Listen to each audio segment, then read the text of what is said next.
را مجبور دارن که همین رنگ و بار کنید همین دوما. ما شرایطی نداریم که رنگ کنیم.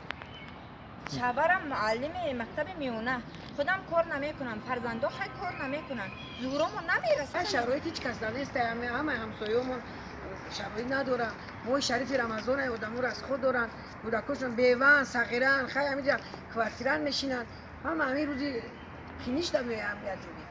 ما ایمی رئیس شهرم التماس میکنیم همش که ما را خیلی نتیجه بینه. یگم گپ شوه که ما را بیان بگن روز درست به سر همه خانمون درمون زده که پول بده پول بده. باید بکنیم میگم ما چی بنکنم. من یک کودکی درمان دارم. من این 15 ساله در خونه خوبه. من گفتی گفت که یا شوی سوی کار دارم، استودنت دارم، بچه مکتب رفت دارم. من دادن نمیتونم در این شرایط. زورمون نمیرسد که بنون خریده بودک ما سیر کنیم. چکدو نمیکنیم. میبیان قالینه در اینجا نشوید مویکا برای ما پول بسیاری نداریم که برای قالین شویی و سپاریم آخه. میبیان پول زیادی نداریم. به حد وزمین زندگی در همین تاجیکستان که به خدا هیچ شرایط نداریم که زندگی کنیم. هر ماه بالا میگه. ای بالا دو سه میگه. باید میکنه بالا میکنه. کتان دا بتن میگه. 450 تومان. با اومدن 320 میش کردن. با اومدن 300 میش کردن.